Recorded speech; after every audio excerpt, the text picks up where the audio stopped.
Comment faire les calculs des armatures pour un escalier?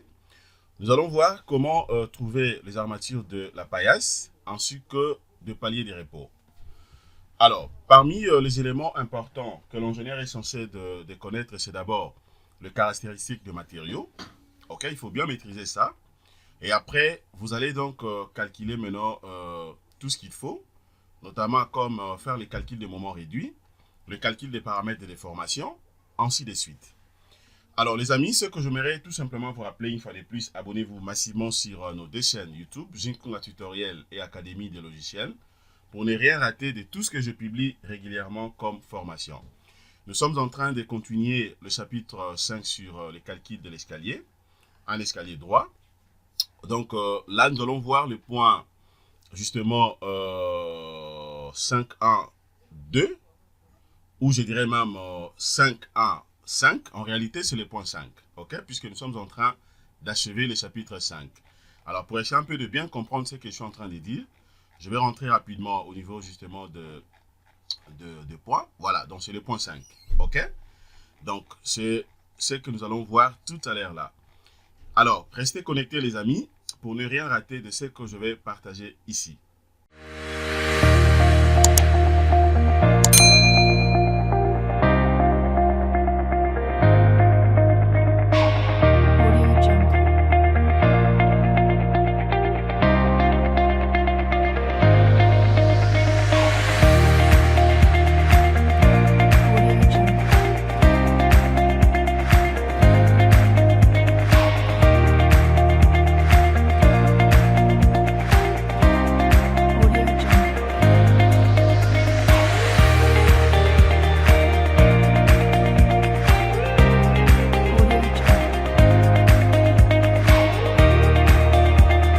Salut mes très chers amis, salut tout le monde, j'espère que vous allez bien.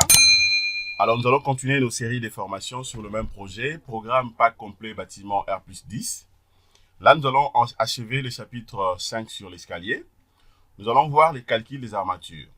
Comment l'ingénieur peut calculer les armatures de l'escalier? Le premier point ici, nous allons voir d'abord la paillasse. Quels sont les éléments importants, quelles sont les caractéristiques de matériaux que l'ingénieur est censé de savoir ou de connaître avant de faire les calculs de moments réduits, mais aussi les calculs de paramètres de déformation. Alors, ici, nous allons d'abord commencer par la paillasse. Les caractéristiques de matériaux sont ce que nous allons utiliser. Premièrement, vous avez les bétons. Le béton, nous allons utiliser le béton FC28 qui est égal à 25 mégapascales. Alors, le FBI sera justement égal à 14,17 mégapascales, déjà calculé. Allez-y vérifier les chapitres 4, les chapitres 3, le chapitre 2, les chapitres 1 aussi, et voir même les chapitres 0 sur l'introduction générale, pour s'imprégner de tout ce que nous avons déjà vu jusque-là. Alors, le deuxième caractéristique des matériaux ici, ça sera dans l'acier. Nous allons utiliser les FE40, FE400. Ok, donc le FEU sera justement égal à 348 mégapascales, déjà calculé. Alors le M, ici, la valeur de moment, est de 6834 Nm, avec justement la base dans le B égale à 1 mètre, donc ça fait 100 cm.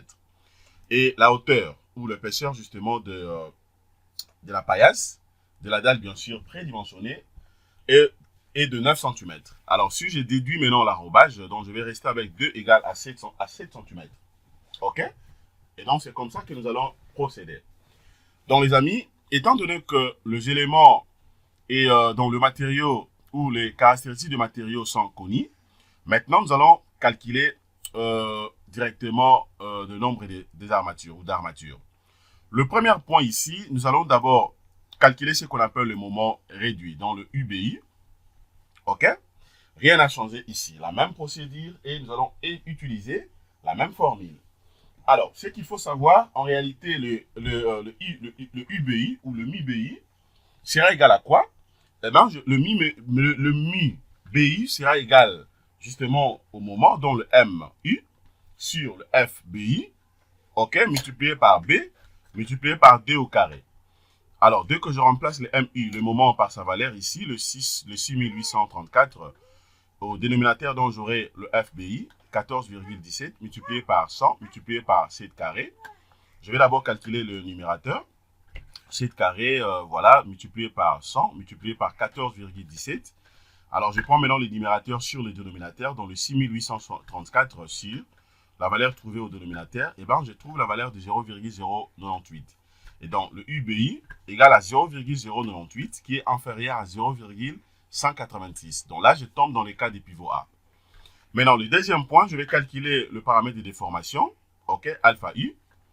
Le paramètre de déformation sera égal à 1,25 multiplié par 1 moins racine carrée de 1 moins 2 mu U. Ok, donc je vais directement remplacer par ces valeurs. Donc j'aurai le 1,25 multiplié par 1 moins racine carrée de 1 moins 2 multiplié par 0,098. Je calcule rapidement. D'abord, j'aurai 2 multiplié par 0,098. Ok, moins 1 racine carrée, moins 1 multiplié par 1,25. Voilà, je trouve la valeur de 0,129. Ok, c'est ça dans la valeur, justement, de paramètre de déformation. Calculons maintenant le bras de levier dans le ZU. Le ZU sera égal à quoi? La même formule, rien n'a changé jusque-là. Sera égal à quoi ici? Donc, le ZU sera égal à 1 moins 0,4 multiplié par le paramètre de déformation alpha U, multiplié par 2. Ok, 2 que je remplace, je trouve la valeur de 6,64 cm. Maintenant, je vais calculer la section des armatures ici. Le AU sera égal à MU sur F et U multiplié par le bras de levier ZU. Dès que je remplace ici par ces valeurs, donc je remplace le MU 6834, le FEI 348 multiplié par le bras de levier 6,64. Je vais calculer d'abord le dénominateur, le 348 multiplié par 6,64. Ok, je prends maintenant le numérateur sur le dénominateur et je trouve la valeur de 2,96 cm². Donc, c'est ça la section trouvée ici, qui est supérieure à 2,01 cm², qui est la section minimale. Alors, pour cela, on adopte donc le AU égale à su bar de 8 par mètre. OK? Avec une section, bien sûr, de 3,02 cm². Donc, la section maintenant réelle dans le AR sera égale à ok, donc AU sur 4. Je prends la section trouvée ici, les 3,02 sur 4.